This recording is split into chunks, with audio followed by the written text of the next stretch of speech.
Up next on Lion TV, we have an update on the Mangione court case and a story on a discography featuring Slipknot.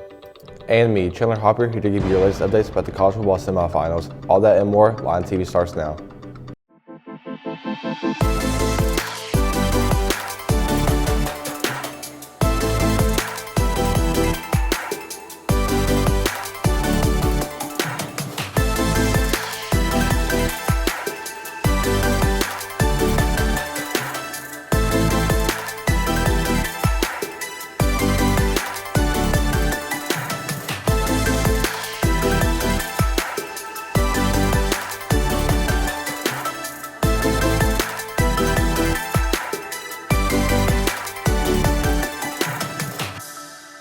Welcome to Lion TV. I'm Marley Snow. And I'm Reagan Tyler. Now let's kick off these student announcements.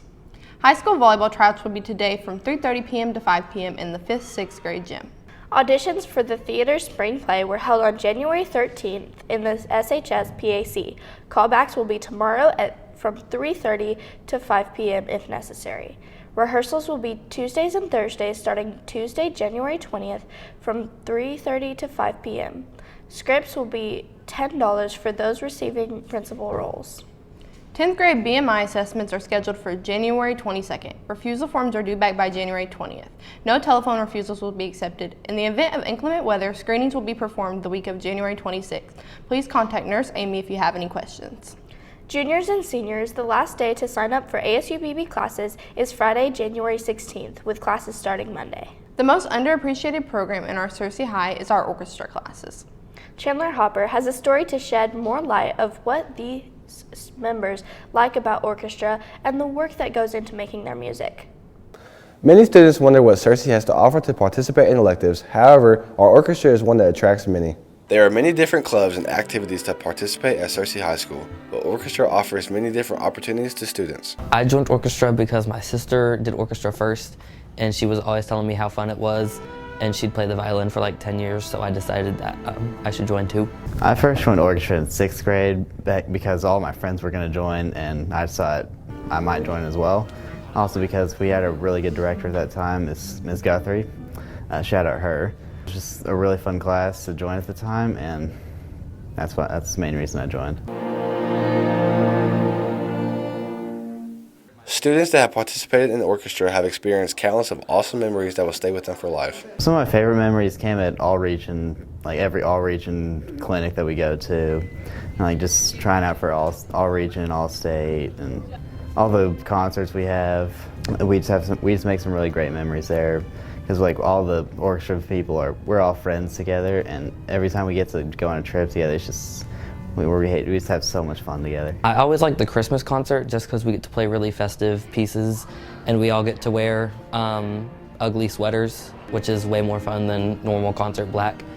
So the Christmas concert's always the best one.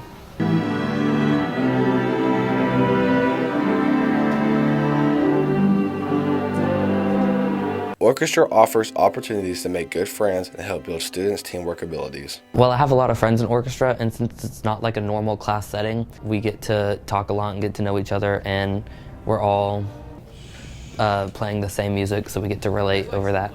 It's just like such a tight-knit group that because you're all playing like the same type of instrument, and we all play the same music, so we all have to like work together to make it sound good. And whenever we're not like in rehearsal mode, we just like talk and hang out in the middle of class, and it's just such a low-key environment, and it's pretty fun getting to know people in there and making new friends. Orchestra is a great choice for students looking to make new friends and learning important skills for their future. I never knew that much about our orchestra students. I'm excited to hear all the hard work our Lions have put into their music. AVO Digital Partners announced plans Monday to build a $6 billion data center near Little Rock in Pulaski County on a 760-acre site. The project, called AVO Digital LEO, will help accelerate the state's rapidly growing tech sector, a news release said. It's our intention that this site in Little Rock area will both be a major pole in data center capacity and an engine of sustained economic and technological momentum for Arkansas, said Mark McComsky, CEO of AVO Digital. Elon Musk's AI chatbot Grok is preventing non-paying users from generating or editing images after a global backlash erupted over sexualized deepfakes of people. But but the change has not satisfied authorities in Europe.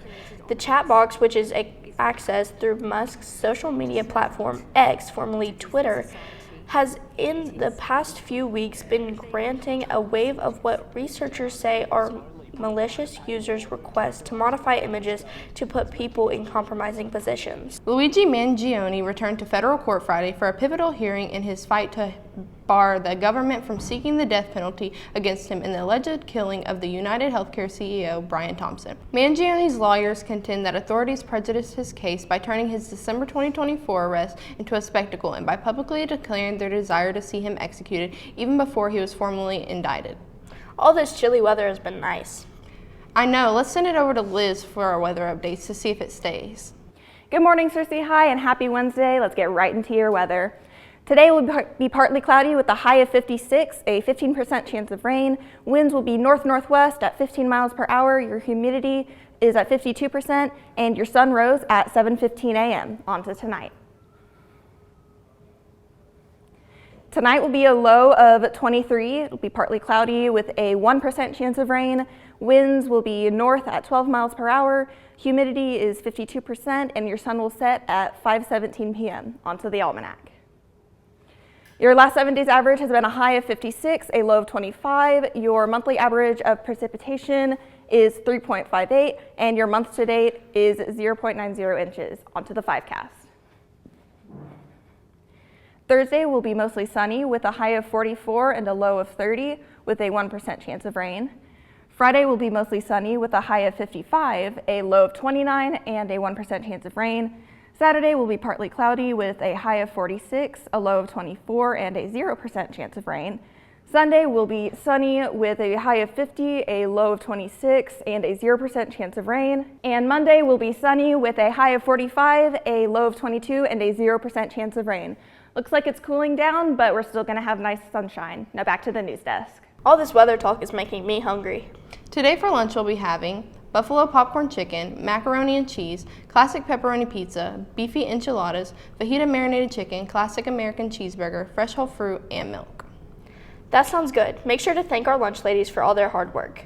Have you ever heard of Slipknot? I've heard of them, but I would love to learn more. Well, Aiden and David have a discography featured by this standout band.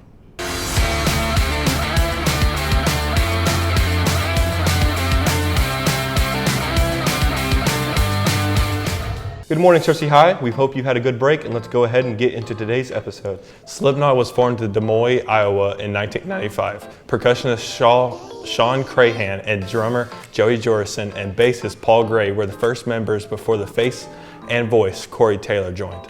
Slipknot's first official studio album was released on June 29, 1999 via Roadrunner Records, featuring hits like Wait and Bleed and Spit It Out.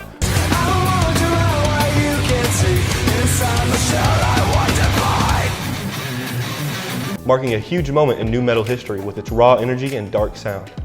Volume 3, The Subliminal Verses, was another extremely popular album produced by Slipknot with hits like Before I Forget, Duality, and The Nameless.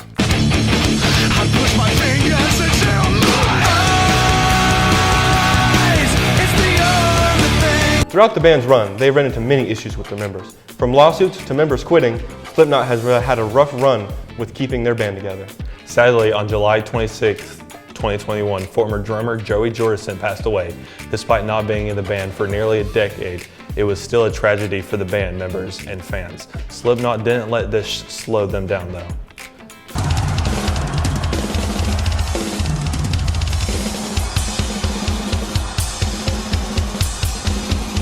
Throughout all the conflict and loss within the band, they still released a new album in 2022 titled The End So Far. With mixed reviews from fans, it still has some popular tunes like Hive Mind, Acidic, and Decide. To this day, Slipknot is still performing for fans worldwide. I wonder if we have any fans here at our school. Only one way to find out. Let's ask around. My favorite Slipknot song is Adderall. My favorite song is probably Wait and Bleed.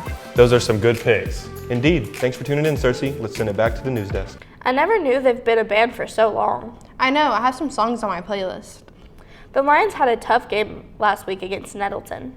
Let's send it over to Chandler Hopper for the information on the game and look into some national sports.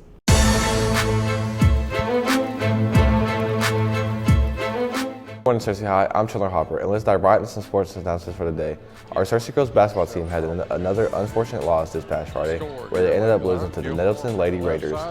The game would start off slow for our Lady Lions as they only managed to get on the board twice in the first quarter, going into the second quarter trailing 12-4. Offensively, the second quarter would be better than the first as they would get more points on the board, but on the defensive side, they would continue to struggle, giving up 15 more points going into halftime down 27-13. After a long, stressful halftime, the Lady Lions would walk onto the court hoping to turn things around. All would go in the opposite favor as they continue to struggle rebounding and to get points on the board. Our Lady Lions would go on to lose the game, 50-26. The Lady Lions face off against Green County Tech yesterday, where we will bring you the highlights later on this week. Moving on, our boys basketball team also faced off against the Nettleton Raiders this past Friday, where they looked to keep things rolling after defeating Southside. The first quarter would be real solid as the Lions would keep a hold of the lead going into the second quarter of 19-15. They would keep things rolling into the second quarter, keeping the ball moving all around the court and securing rebound after rebound to go into halftime 30-25. The Lions would come out of halftime expecting to take off and secure another victory, but unfortunately, as player Jalen Clifton dribbled the ball down the court, he would lose control of the ball and walk off the court to the trainer, leaving fans worried about what happened to him. After the game, it was reported that Jalen had suffered a spinal stroke caused by a blood clot. The doctors say that this is the only second case they've seen in 2 years, so recovery time for Jalen is currently unknown. The Cersei community will need to be with Jalen's side as he goes through this rough time. The Lions went on to unfortunately lose a tough game, 66-52. The Lions faced off against Green County Tech yesterday, where we'll bring you the highlights later on in the week. Moving on to national sports, in college football, the playoffs have been exciting, with a few matchups keeping fans on edge. The Miami Hurricanes took on the Ole Miss Rebels to face off in the Fiesta Bowl. The game will be a big defensive battle to start off, with Miami getting on the board with a short 38-yard field goal midway through the first quarter. Ole Miss will start off the second quarter hot with running back Keywan Lacey storming down the field to get his team on the board with a 73-yard rushing touchdown. Miami would answer right back with a rushing touchdown of their own, with running back Shamar Brown storming to the end zone for a short 4-yard touchdown. The Ole Miss offense would get shut down by the Miami defense, but be able to get on board with a 42-yard field goal to tie the game 10-10. Miami quarterback Carson Beck would throw an impressive 52-yard dime to his receiver for another touchdown to take the lead 17-10. The game will go on to halftime after Ole Miss would go on to kick another field goal trailing 17-13. The third quarter would be quiet until Ole Miss would kick another field goal to cut the lead down to 1 point. The fourth quarter would be cinematic as both quarterbacks would go back-to-back throwing long touchdown passes up until Carson Beck would outperform the competition, throwing for 268 yards and 2 touchdowns, leading his team to punch their ticket to the national championship. On the other side of the semifinals, the Indiana Hoosiers would take on the Oregon Ducks in the Peach Bowl. On the first play of the game, Oregon quarterback Dante Moore would end up not only throwing an interception, but Indiana DB D'Angelo Ponce would take it back to the end zone for a pick six in just the first 11 seconds of the game. Despite the early setback, Dante Moore would answer right back with a 19-yard laser to his receiver for the touchdown, tying the game halfway through the first quarter. Indiana's Heisman quarterback Fernando Mendoza would take the field to lead his team down the field, scoring a touchdown of their own, taking the lead 14-7. The second quarter would be dominant as Indiana would score 3 back-to-back touchdowns and hold the Oregon offense to nothing at all, leading 35-7 going to halftime. The second half would be better for Oregon's offense as they would get into the end zone twice. Although the offense played better, the defense could not say the same as they would let up 3 second-half touchdowns, losing a disappointing game ending their season earlier than they intended to. The Indiana Hoosiers will go on to the College Football National Championship where they will face off against Miami Hurricanes. That's all the sports updates I have for you, Cersei. Now back to you guys at the news desk.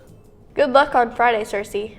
Well, that's all the time we have for you today, Cersei. Don't forget to subscribe to our YouTube channel at Cersei High Lion TV.